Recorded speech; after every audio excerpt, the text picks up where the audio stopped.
I've played a lot of Magic the Gathering, and I have a lot of Magic the Gathering cards. Like, a lot. And I've played basically every color combination in the game and have played a variety of decks. But in those decks, I've never had a single card get more mileage than this one. This is Llanowar Elves. For 1 green mana, you get a 1/1 with tap out a green.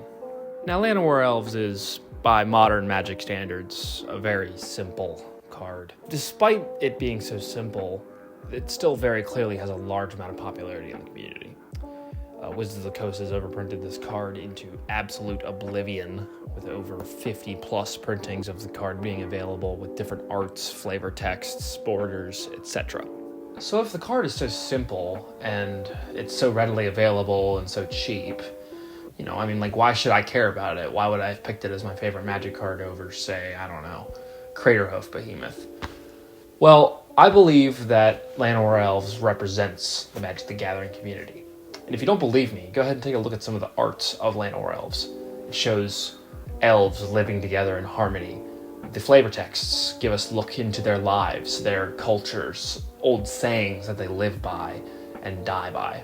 I believe that Llanowar Elves represents the Magic the Gathering community because the card itself shows community. And today, we're going to look into those communities within the card and show how it represents the bigger community.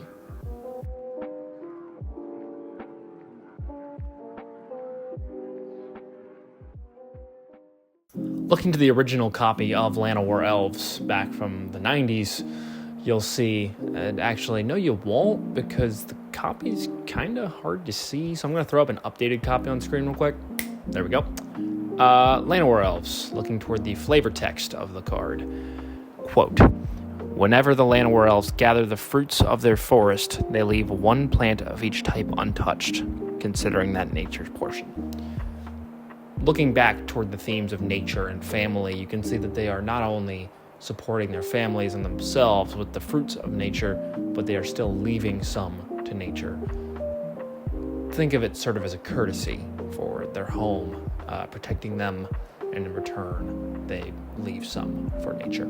It's a very beautiful dynamic, and it's actually shown a lot in the Magic community with players who are new, potentially looking for help, potentially being gifted cards from friends. I know that I've done this myself personally. I've given old cards that I don't use as much to friends, or I've seen other friends give me cards when I was first starting. It's just kind of part of the game. You kind of get to that point to where you'll have so many in your collection, you don't really need them anymore, and you'll just give them to someone who does. But enough analyzing pieces of cardboard for a children's card game. Let's actually go ask some members of the community, some questions. Let's ask them what got them into Magic, what their favorite card is, and how it keeps them invested, what their favorite part of the community is, and most importantly, any advice for new players who want to get into the game. So, let's go hop over some interviews and ask some of my friends what they think.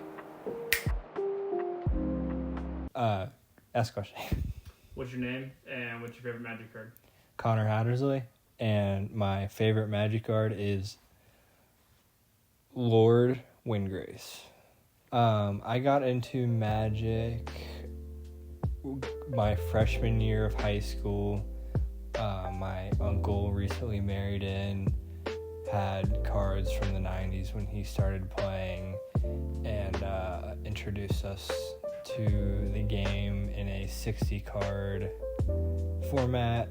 Then later we moved into an 100 card format called Commander, and he bought me this pre-con, and it was led by this gentleman right here, so it is my first deck.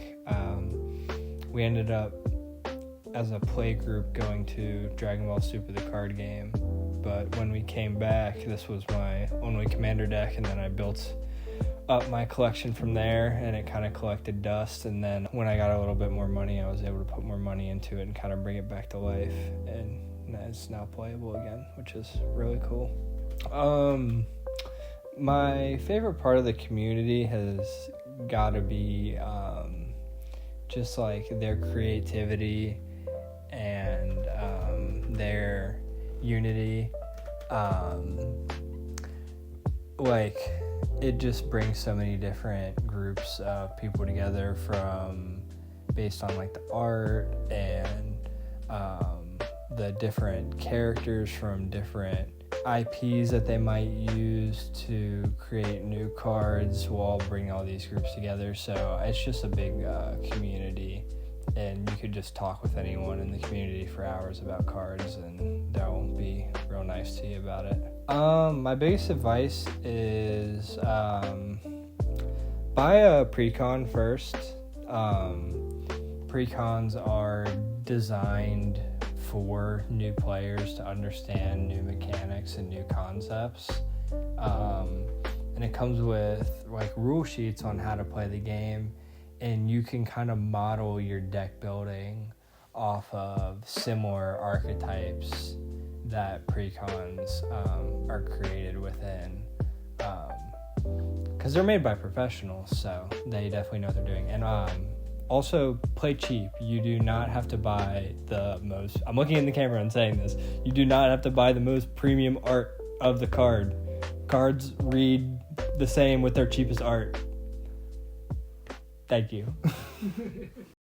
My favorite card is kind of twofold here. We got Yawgmoth, my boy. He's just a terrible person overall, but he represents a faction in Magic that is just... They were the biggest overarching villain in the series. They've been around since the inception of the game and the story it's had with it. And he was the first big main villain. I just like him. He's cool, represents a play style that I enjoy.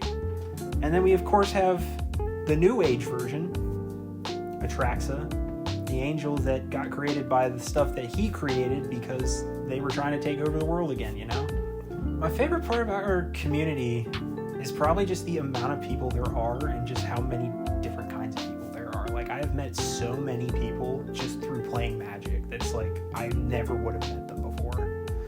And it's frankly kind of great, Like, I probably wouldn't have kept talking to some people if I didn't play Magic with them. It's brought me a lot of opportunities in life, and it's pretty awesome, Don't, unless you got a lot of disposable income or you got a lot of friends that are willing to lend you decks, don't take that advice. Don't take that advice. If you want to play. It's a lot of fun, but my best point of advice, if you do want to join, get someone who knows how to play and who knows how to deck build. It's one of the best things you can do for yourself, and learn how to deck build early. It took me forever to figure out how to build a deck, and it's a pretty core concept of the game, so worthwhile. My name's Stefan, and my favorite Magic card has got to be Athreos, God of Passage, and Emet-Selch Unsundered. So I first got into Magic, I would say, around 2018 or 2019 in high school. Joined the trading card club there, and we played a couple rounds of Magic. I really enjoyed what I played, and I looked more into deck building a couple years after that with my friend group, and I really got into, the creativity that you can get with all this sort of decks. Say my favorite part about the community of Magic is that it's very relaxed. From my perspective, you can play a game every other week, and it's just sort of a communal thing you can do with people, just to hang out, have some fun, and it doesn't have to be hardcore, but it can go that way if you want to. It's just it's a hobby, so I just kind of find joy in that. I would say the world is your oyster. There are literally thousands of cards, so if you want to build a deck for $20, you can. If you want to build a deck for $200, you can do that too, and then there's options everywhere. And there you have it. There's some of the perspectives of members of the community. There is some insight into the community, and there is my perspective on the community. Hopefully you can start to understand how some of these cards perhaps have similarities to members of the community, and how it shows that these tight-knit communities within the game can build the community that plays the game even more.